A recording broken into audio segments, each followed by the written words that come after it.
And thinking about our approach with new clients and understanding where we could figure out how to help. I think about one of my favorite shows, Gordon Ramsay, Kitchen Nightmares, right?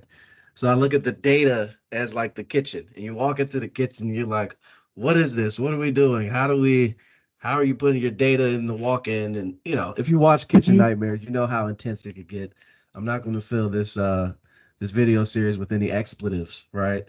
But sometimes when you look at a client's data set, you may say, wow, how'd you get into this situation? So when we talk about reporting, we know there's levels, right? We know that reporting for a channel manager is going to be very different for an executive.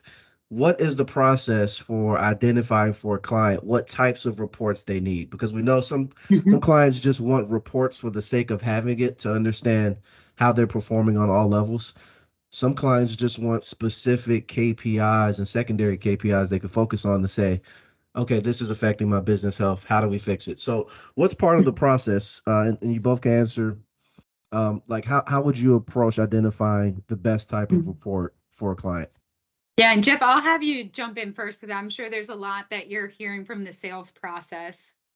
Oh, yeah, I'll have a little bit to add, but I think Kristen, you might be better suited to field this one. But from my view, I think it largely depends on the maturity and complexity and size of the marketing organization. If you're running lean and you just have a small crew, then the level of reporting that might be needed there could be different. But Hajar, you definitely nailed it. There's for sure a difference between the level of reporting that an executive or business leader is going to want to see rather than a marketing specialist or channel specific marketer might need. And also sort of harkening back to what we were talking about before, all these acronyms and different data points and micro level KPIs versus macro level KPIs. Someone that's running paid media for a business is going to definitely be looking at different KPIs than someone in the C-suite.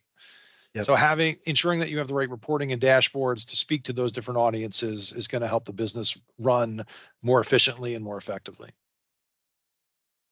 Yeah, I agree with that. And, you just made me think of something, both Jeff and Hajar, as you were going through that, of really alignment across an organization. So, as you were mentioning, Jeff, and as you were mentioning, Hajar, that there are going to be levels of a report. And it might be, if they have a rather flat organization or a smaller organization, there might be less levels of reporting, but there at least needs to be alignment on, not to, kind of go overextending on the macro business goal, but alignment on what the macro business goal should be.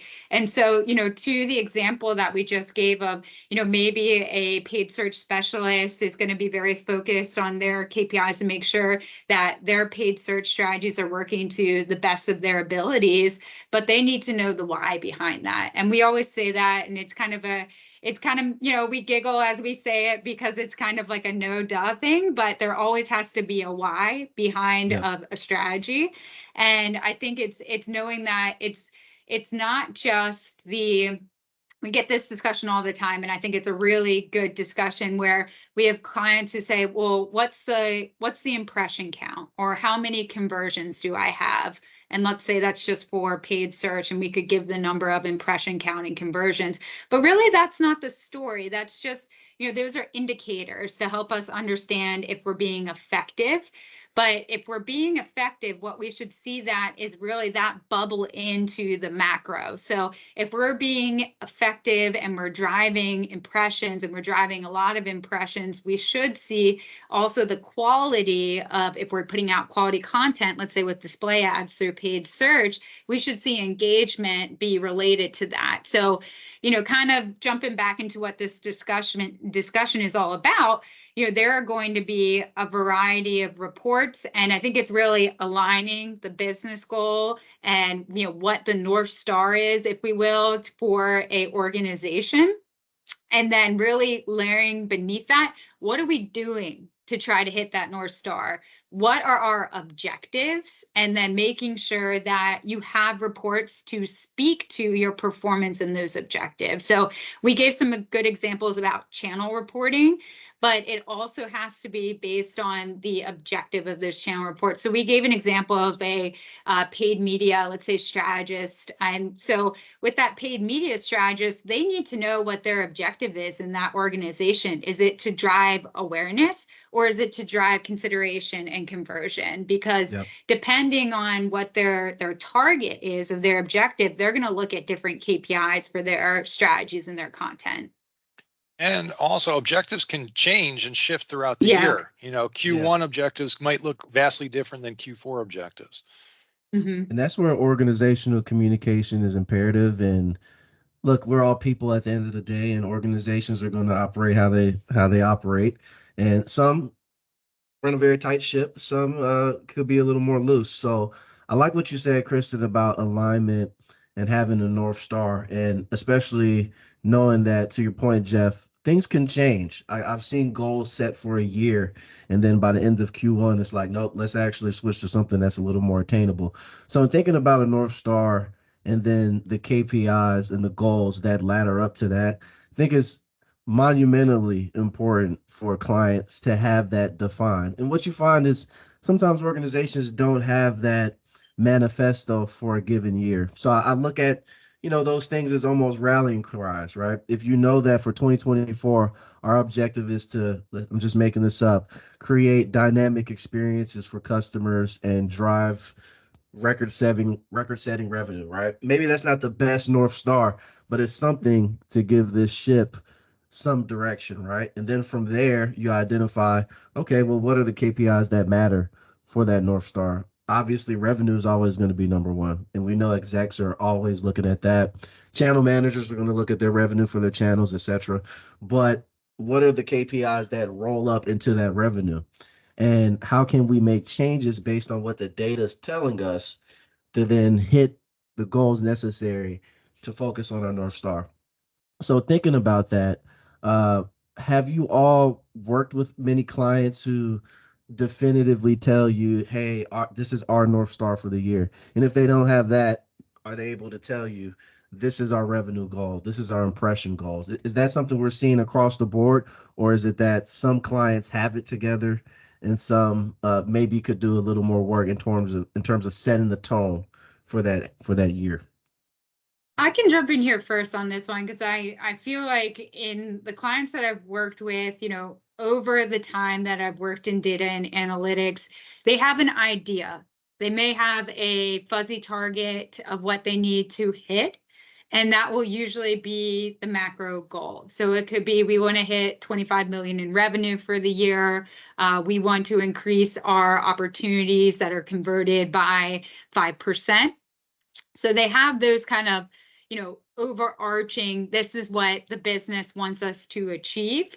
But I think where really supports, and where I've seen, agencies in general really support those macro goals, is acknowledging all the pieces beneath that need to be set, and the strategies and the optimization and the conversations that need to be had to really get to that. And I think that's where it's great when you're working with an agency, in my opinion, because you have so many subject matter experts. Just looking at this group right here, and where we've worked and what we've specialized in, you have people with deep knowledge in the platforms and the strategies to connect what a business goal is and how you get to that point.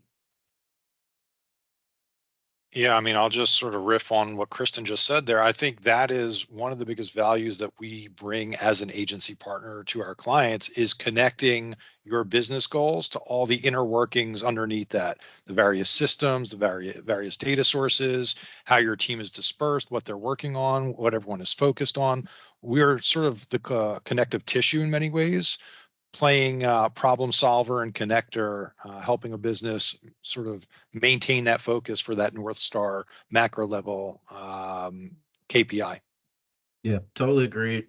And thinking about goal setting on a deeper level, it's always good from a organizational psychology standpoint for leadership to focus on goals that are attainable. But you definitely have to balance what's attainable with business growth, right? But if you have a strong understanding of the market, the lay of the land in terms of economics, and we know challenges are pervasive in the larger marketplace. Like there's always going to be something going on globally or domestically that's going to affect how you do business. But what I found is that if you set a goal that is attainable, it almost creates a lighter energy within an organization where people feel like they can hit that Yeah. goal to ladder up to that North Star, because nothing's worse than working with a lofty goal that doesn't have a strong foundation. So then you Mhm. get into your weekly meetings or your bi-weeklies with execs, and you're reporting how far you're away from your weekly goal, your monthly goal. So it kind of creates an energy where you don't feel successful. So I feel like where there's a business growth component of goal setting, there's also organizational, I would say psychology or setting the tone for your business to kind of balance those things out as much as you can. And that all gets down to who's running the business and how it's been run in the past, etc. But I just thought that was an interesting take that I wanted to share on North Stars. And because we're talking about reporting, data, goals, I want to talk about attribution, because in reporting, you want to be able to attribute success within a given campaign or a multitude of campaigns, whatever it is that's occurring. You want to be able to say, hey, email drove 60 million, and we know exactly how we got there, and that number is correct, and we could pivot based on that number. What have you all seen with regards to clients and how they either have a strong attribution model, or where you see opportunities to help them shore that up so that they can know that they can rely on the reports that are built for them? I guess I could jump in. Kristen, you'll probably be able Mhm. to answer this more nuanced than me. But I've seen, generally speaking, when I've been involved in helping clients determine an attribution model for their business that makes sense, it generally falls into one of three categories. There's either a first touch attribution, there's a last touch attribution, or a multi-touch attribution model. Kristen, correct me if I'm wrong, but I think we're pretty much advocates of multi-touch. We know that there's a lot of micro interactions that contribute into ultimately converting a prospect into a customer, and then that customer into long-term profitable revenue. So I've seen different theories on that. Kristen, you and I were just talking with a prospect the other day, and he was saying, I can't convince my leadership to move to a multi-touch model. They're just convinced that it's the last activity gets all full attribution, and as marketers, we're feeling shortchanged because we know that a paid media campaign that I ran ultimately brought them into our universe, but I'm getting no credit for it. So Yeah, I think there's a lot of different theories and schools of thought on that, but generally speaking, given our experience, I'll speak for my own experience. There's a lot that goes into, especially companies that have longer sales cycles. There's a lot that goes into nurturing and ultimately converting that customer. And we've seen that buying committees have grown in size. So it's not just a single contact that you have to track and attribute revenue towards or a conversion goal against. It's the account holistically, which now has more contacts and members that are part of a buying committee. So the attribution models have grown more complex over recent years, but there's a few different ways that you can skin a cat, as they say. Mhm. Yeah, definitely. I completely agree. And I think those are great examples. We did have that discussion with that one prospect, and we had a great discussion with that prospect and kind of, where his leadership was and some of the discussions on why they want to use a last touch model instead of a multi-touch model. And so, just my thoughts on it, aligned to what Jeff just mentioned. It really, you need to understand the business, because what you would want to have a discussion from an attribution modeling aspect and looking at your return on investment and what you've done in terms of being able to look at, how should you optimize different campaigns, different medias that you have in flight. So, if we're talking about e-commerce, there's going to be a discussion that we want to have compared to if we're talking about a manufacturing kind of conversion and looking at that funnel. So, when we talk about attribution, you have to think of it in a couple ways. So one, how are you setting yourself up for success in understanding attribution of the media, the content that you have in market? And so what I mean by that is from a technical landscape, what are you set up with? So, there's tools that can help with attribution like Visible, but there's also methods that can help you with attribution. So you want to make sure that in areas when you're looking at inbound campaigns, links that you're getting inbound activity to, that you're tagging those appropriately, that you have a methodology that you're using that helps you understand, the different platforms, the different campaigns, the content, and the audiences all aligned to those inbound techniques.